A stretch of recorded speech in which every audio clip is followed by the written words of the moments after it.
அனைவருக்கும் வணக்கமா. இன்னைக்கு நம்ம ஒரு நல்ல பதிவு தான் பார்க்க போகிறோம். தம்ப்லைனை பார்த்துட்டு வந்திருப்பீங்க.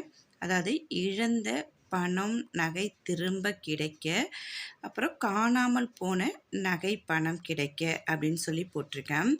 அதாவது சில பேருக்கு என்ன பண்ணுவாங்க அப்படின்னா, நிறைய டைம் பணம் சில இடங்களில் கொடுத்தது வராது, நம்பி கொடுத்துருப்போம், அவங்கக்கிட்டேருந்து பணம் வாங்க முடியாது. சரி, ரொம்ப கஷ்டத்தில் இருக்கிறாங்களேன்னு சொல்லி கேட்பாங்க.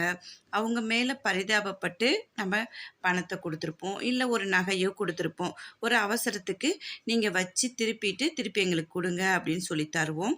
ஆனால் அதுக்கப்புறம் கேட்க போகிறப்ப அவங்க ரொம்ப ஒரு மாதிரி பேசுவாங்க. இப்போ என்ன தரோம் அப்படி இப்படின்னு பேசுவாங்க. அது நாள் கணக்கில் அல்லது வருட கணக்கில் மாத கணக்கில் ஆகிட்டே போயிருக்கும். அது மாதிரி சில பேர் என்ன பண்ணுவாங்கன்னா, நகை பணம் அடிக்கடி தொலைச்சிக்கிட்டே இருப்பாங்க. அவங்களுக்கு மகாலட்சுமி அம்சம் இல்லைன்னு தான் நம்ம சொல்லணும். ஏன்னா அவங்கக்கிட்ட சரியான ஒன்று அவங்க கவனக்குறைவாக இருக்கணும், இல்லது அவங்களுக்கு மகாலட்சுமி அம்சம் இல்லாமல் இருக்கணும். இந்த மாதிரி போகிறவங்களுக்கு தான் அடிக்கடி நகை பணம் காணாடிஞ்சிட்டே இருக்கும்.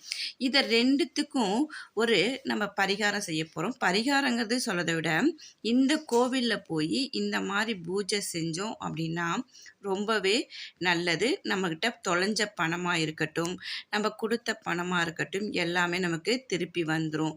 எந்த ஒரு விஷயத்தை நம்ம செய்ய போகிறதுனாலும் நம்பிக்கையோடு செய்வோங்க.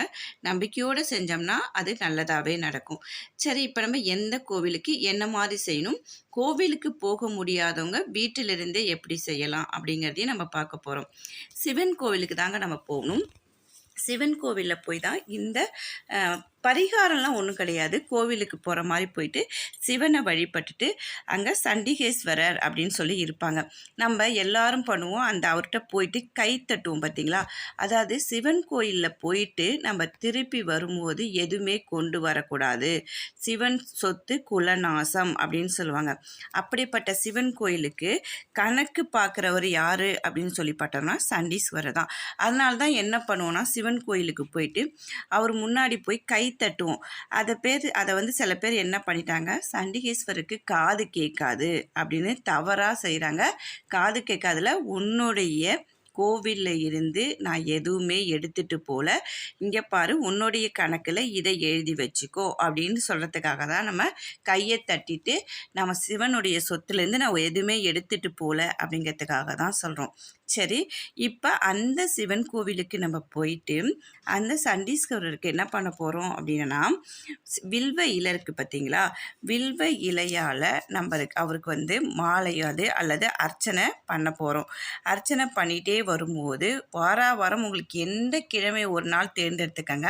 அந்த கிழமையில் நீங்கள் அர்ச்சனை பண்ணிட்டு வரும்போது நல்ல விஷயங்கள் நடக்கும். கூடிய விரைவில் நீங்கள் கொடுத்த பணமாக இருக்கட்டும் அல்லது காணாமல் போன நகையாக இருக்கட்டும், எதுவாக இருந்தாலும் உங்களுடைய வேண்டுதலை நீங்கள் அவர் முன்னாடி கோரிக்கையாக வச்சுட்டு சிவன் கோவிலுக்கு போயிட்டு நீங்கள் இது மாதிரி செஞ்சுக்கிட்டே வரும்போது, அதாவது சனிக்கிழமைனா சனிக்கிழமை எடுத்துக்கோங்க, வெள்ளிக்கிழமைனா வெள்ளிக்கிழமை, செவ்வாய்க்கிழமைனா செவ்வாய்க்கிழமை, ஏதாவது ஒரு நாள், வாரத்தில் ஒரு நாள், அதே அடுத்த வாரமும் அதே மாதிரி ஒரு வாரத்தில் ஒரு நாள் தேர்ந்தெடுத்துக்கோங்க.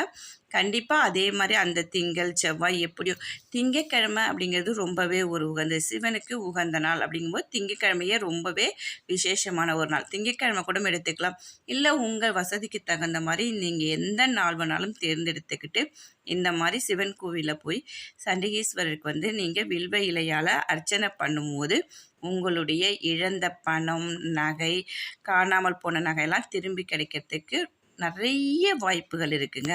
இது மாதிரி செஞ்சு நம்பிக்கையோடு செய்யுங்க. வாழ்க வளமுடன்.